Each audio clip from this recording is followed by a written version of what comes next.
In this playthrough, we try a more direct approach of the Golden Cat mission. Co-creator directors Harvey Smith and Rafael Colantonio are here to walk you through it. Okay, so this time the player has done a different sequence leading through the streets leading up to the Golden Cat, and it has come in through the rooftops. So a lot of vertical movement in the game, a lot of mobility.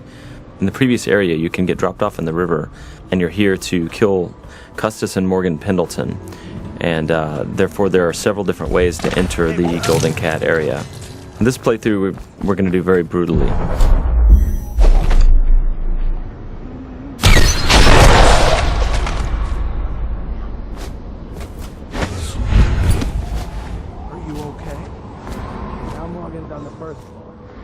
Need to get the men in position. The Ivory Room. All I can tell you is it's very heavily soundproofed. I'll leave the rest to your imagination. Custis is easy at the moment. Some night you just... Why would anyone pay for that? Rats, plague, elixir, bunch of crap. Huh?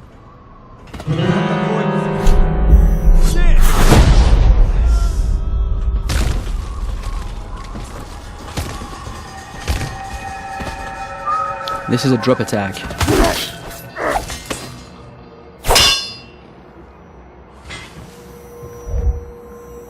Talk to that nice girl again. The one I told you about.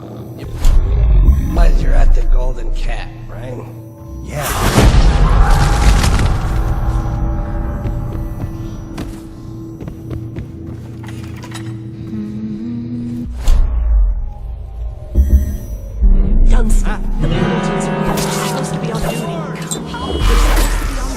Obviously, playing this way has got consequences.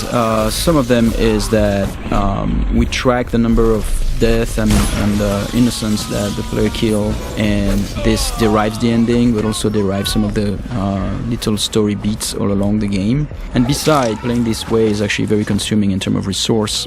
So the player uses those resources like powers and his mana and his health potions, and he has to use them carefully.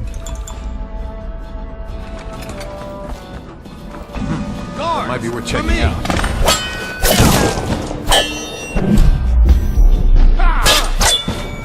Take out his legs! So here the player stopped time just before the guards have fired their pistols, and he's planting a spring razor there. When time resumes, it will kill them both.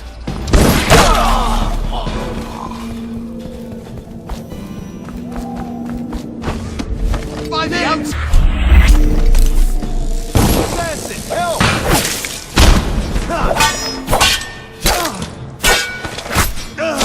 Game's combat with the sword, the melee combat involves blocking and counterattacks if the blocking is timed correctly.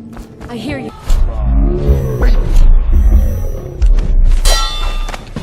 I'm a... I'll have you whipped and put to work in the...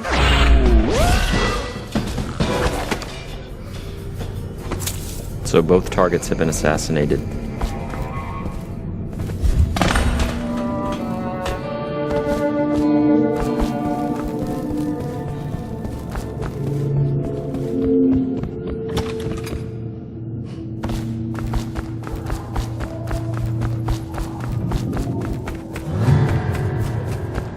Huh?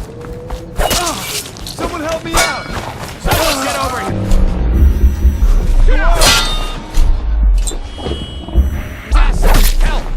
Someone...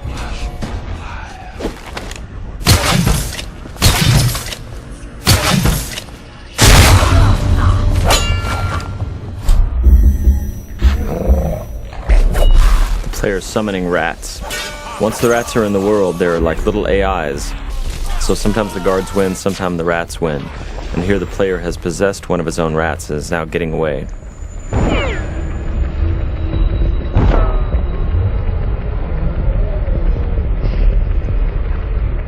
And that's the end of the violent, messy playthrough of the Golden Cat.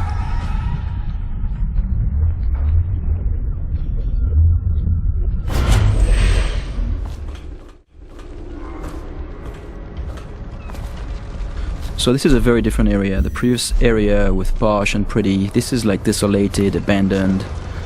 This is actually the area where there are weepers. It's called the flooded district. And there are those tall boys here that are preventing the weepers. The weepers are the plague-infected people. Those tall boys, their jobs is to prevent them from accessing the rich area. So they will shoot at the weepers and they will shoot at anything that tries to get through, including the player.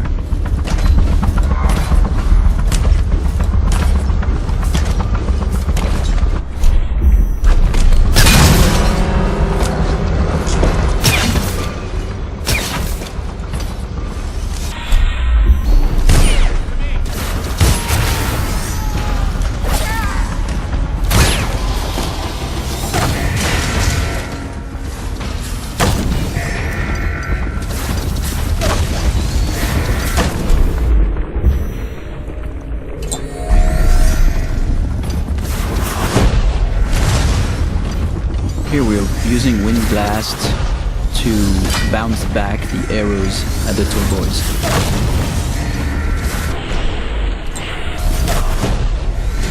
Using Wind Blast to knock the tall boys' phosphorescent arrows back at them is another combination of game mechanics that we did not plan for, but players found it quite fun. So we made some small changes to help support it.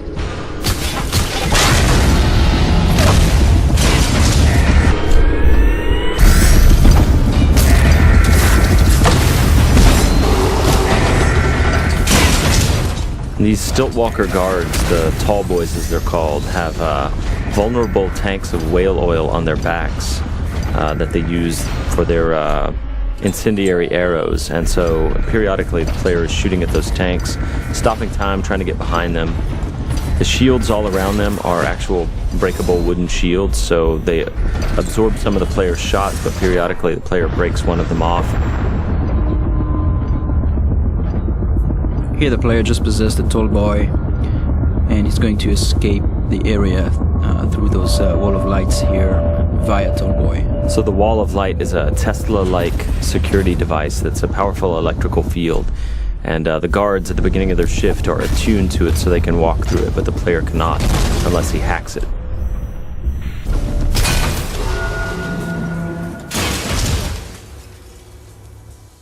Thank you for watching.